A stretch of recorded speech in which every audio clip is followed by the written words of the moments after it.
ಆತ್ಮೀಯರೇ, ಗುಣಾಕಾರದ ಲೆಕ್ಕಗಳನ್ನು ಸುಲಭವಾಗಿ ಮತ್ತು ವೇಗವಾಗಿ ಯಾವ ರೀತಿ ಬಿಡಿಸ್ಬೇಕು ಅನ್ನೋದನ್ನು ಈ ವಿಡಿಯೋದಲ್ಲಿ ನೋಡೋಣ. ಮೊದಲಿಗೆ ನಮಗೆ ಪೂರ್ವ ತಯಾರಿ ಏನು ಇರಬೇಕಾಗಿತ್ತಪ್ಪ ಅಂದರೆ, ಗುಣಾಕಾರ ನಮಗೆ ಲೆಕ್ಕ ಬರಬೇಕಂದ್ರೆ ಮಗ್ಗಿಗಳು ಕಂಪಲ್ಸರಿಯಾಗಿ ಬರಬೇಕು. ಕಡಿಮೆ ಅಂದರೂ 10ರವರೆಗೆ ಬಂದರೆ ಸಾಕು. 1ರಿಂದ 10ರವರೆಗೆ ಮಗ್ಗಿಗಳು ಬಂದರೆ ನಾವು ಗುಣಾಕಾರ ಲೆಕ್ಕ ಯಾವುದೇ ಲೆಕ್ಕ ಮಾಡ್ಬೋದು. ಎಷ್ಟೇನು ಬರಿತೇನೆ, 348 ಗುಣಾಕಾರ 7.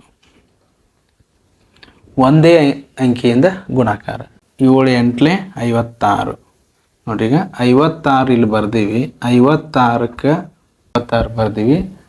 56ಕ್ಕೆ ನೋಡ್ರಿ, ಬಿಡಿ ಸ್ಥಾನದ ಅಂಕಿಯನ್ನು ಮಾತ್ರ ಇಲ್ಲಿ ಬರಿಬೇಕು. 5ನ್ನು ಮುಂದಿನ ಅಂಕಿಯ ಮೇಲ್ಗಡೆ ಬರಿಬೇಕು. ಮುಂದಿನ ಅಂಕಿಯ ಮೇಲೆ ಚಿಕ್ಕದಾಗಿ ನಮಗೆ ಗೊತ್ತಾಗುವಷ್ಟು ಅಂಕಿಯಲ್ಲಿ ಬರೆದ್ರೆ ಸಾಕು. 7 4 28 ಮತ್ತೆ ಕಂಟಿನ್ಯೂ ಮಾಡ್ತೀರಿ.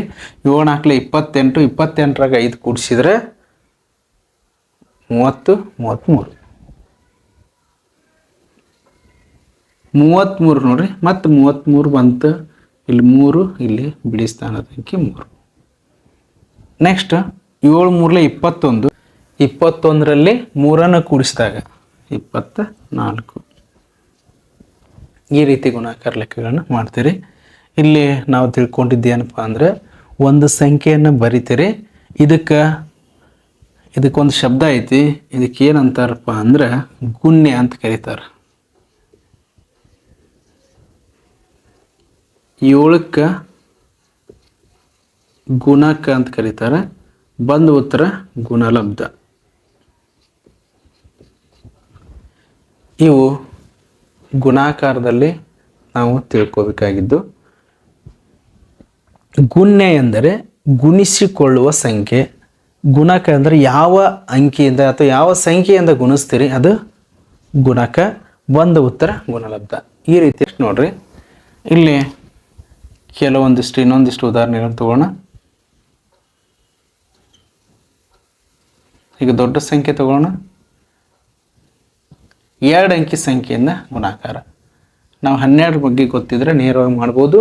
12 ಮಗ್ಗಿ ಗೊತ್ತಿಲ್ಲ ಅಂದರೆ 2 1 ಮಗ್ಗಿ ಗೊತ್ತಿದ್ರು ನಾವು ಮಾಡ್ಬೋದು. 2 ಥರ ನಿಮ್ಮ ಮಾಡಿಲ್ಲಿ ತೋರಿಸ್ತೀನಿ. ಇದು ಸರಳವಾಗಿ ಗುಣಾಕಾರ ಲೆಕ್ಕ ಮಾಡುವಂಥದ್ದನ್ನು ಕಲಿಬೇಕಾಗೈತೆ. ಅದಕ್ಕೆ ನೋಡ್ರಿ, 12 4 48 4. 12 7 24. 24ರಾಗ 4 ಕೂಡಿಸ್ತೀರಿ 28. 12 7 24. 24 + 4 28 2. ಇಲ್ಲಿ ದಶಕ ಸ್ಥಾನ 100 ಸ್ಥಾನದಾಗ ಇಲ್ಲಿ ಬಂತು. ಇನ್ನು 12 3 36. 36 1 2 38. 12 4 48. 48 1 3 51. ಈ ರೀತಿ ನಾವು ನೇರವಾಗಿ ಮಾಡ್ಬೋದು. ಇದು ಗೊತ್ತಿಲ್ಲ ಅಂದರೆ ನಾವು ಈ ರೀತಿನೂ ಮಾಡ್ಬೋದು. ಇದ ಸಂಖ್ಯೆ ನೋಡ್ರಿ, ಈಗ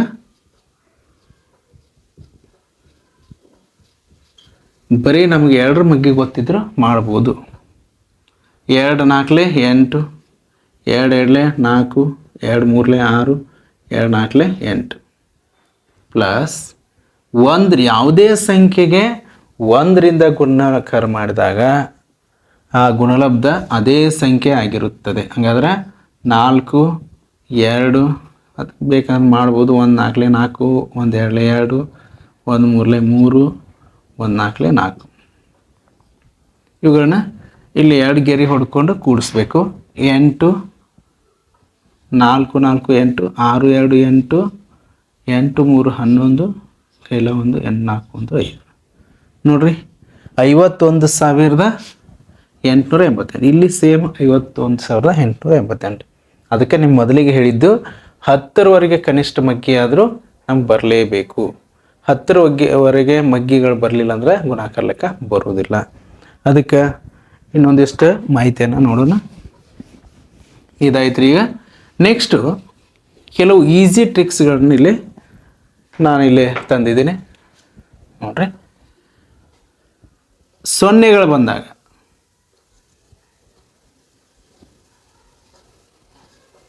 ಹಿಂಗೆ 0 ಅದಾವ. ಇಲ್ಲಿ ಒಂದು ಸಿಂಪಲ್ ಒಂದೇ ಸಂಖ್ಯೆ ತೊಗೊಂಡು ಈಗ ನಿಮ್ಗೆ ಗೊತ್ತಾಗಲಿ ಅನ್ನೋ ಸಲುವಾಗಿ ಈಗ ಒಂದು ಸಂಖ್ಯೆ ತೊಗೋಣ 7 ಅಂತ ತಗೊಳ್ತೀವಿ. ಇಲ್ಲಿ ಅದು 7 ಅಂತ ಬರೆದು ಮುಂದೆ 0ಗಳು ಇಲ್ಲಿ ತೊಗೋತಾರೆ 1 0. ನೋಡ್ರಿ ಈಗ 0ಗೆ ಕೊನೆಗೆ 0ಗಳಿದ್ದಾಗ 0 ಆದಮೇಲೆ ಸಂಖ್ಯೆ ಅಲ್ಲ, ಬರೀ 0ಗಳಿದ್ದಾಗ ನೇರವಾಗಿ ಗುಣಾಕಾರ ಮಾಡ್ಬೋದು. 0ಗಳನ್ನ ಬಿಟ್ಟು ಗುಣಾಕಾರ ಮಾಡಿಕೊಂಡು ನೋಡ್ರಿ 7 8 56, 7 8 ಅಥವಾ 8 7 ಮಾಡಿರಿ 56, 7 3 21, 1 5 26, 7 7 49, 1 2 51. ಈಗ 0ಗಳದಾವ ಹೆಂಗೆ ಮಾಡೋದ್ರಿ? ಎಷ್ಟು 0 ಅದಾವ ಎನಸ್ರಿ? 4 0. ನೇರವಾಗಿ 4 0ಗಳನ್ನು ಬರೀರಿ. ಇದು ಗುಣಲಬ್ಧ ಆಯಿತು. ಕೊನೆಗೆ 0ಗಳಿದ್ದಾಗ 0ಗಳನ್ನ ಬಿಟ್ಟು ಗುಣಾಕಾರ ಮಾಡಿ ಕೊನೆಗೆ ಗುಣಲಬ್ಧ ಬಂದಮೇಲೆ 0ಗಳು ಬಿಟ್ಟು ಗುಣಲಬ್ಧ ಬಂದಮೇಲೆ ಅವು ಎಲ್ಲ 0ಗಳನ್ನ ಕೊನೆಗೆ ಬರೆದ್ರೆ ನಿಮಗೆ ಉತ್ತರ ಸಿಗ್ತದೆ. 87 ಐತಿ, ಇಲ್ಲಿ 83 ಐತಿ. ಇದನ್ನು ಫಾಸ್ಟಾಗಿ ನಾವು ಗುಣಾಕಾರ ಮಾಡ್ಬೋದು. ಯಾವ ಮೆಥಡಪ್ಪ ಅಂದರೆ ಬಿಡಿ ಸ್ಥಾನದಲ್ಲಿರುವ ಅಂಕಿಗಳು 2 ಅಂಕಿಗಳು, 2 ಸಂಖ್ಯೆಯಲ್ಲಿ 2 ಅಂಕಿಗಳು ಸೇರಿಸಿದಾಗ 10 ಆಗುವಂಗಿದ್ರೆ ಅದರ ಹಿಂದೆ ಅಂದರೆ 10ರ ಸ್ಥಾನದಲ್ಲಿರುವಂಥ ಅಂಕಿ ಸೇಮ್ ಇದ್ದರೆ ನಾವು ನೇರವಾಗಿ ಫಾಸ್ಟಾಗಿ ಗುಣಾಕಾರ ಮಾಡ್ಬೋದು. ಅದು ಹೆಂಗಪ್ಪ ಅಂದ್ರೆ 7 3 ಬಿಡಿ ಸ್ಥಾನವನ್ನು ಗುಣಾಕಾರ ಮಾಡ್ತಾರೆ. 2 ಸಂಖ್ಯೆಗಳಿಂದ ಬಿಡಿ ಸ್ಥಾನ ಅಂಕಿಗಳನ್ನು ಗುಣಾಕಾರ ಮಾಡ್ತಾರೆ. 7 3 21 ಆಕತಿ. ಈ 8ರ ಮುಂದಿನ ಸಂಖ್ಯೆ 9, 8 9 72 ಮುಗೀತು. ಈ ರೀತಿ ಗುಣಾಕಾರ ಫಾಸ್ಟಾಗಿ ಮಾಡ್ಬೋದು. ಇವುಗಳನ್ನ ಗುಣಾಕಾರ ಮಾಡಿದ್ರೆ ನಿಮಗೆ ಇದು ಉತ್ತರ ಇರ್ತದೆ. ನೆಕ್ಸ್ಟ್ ನೋಡ್ರಿ, ಇದು ಮೆಥಡ್ ಪ್ರಕಾರ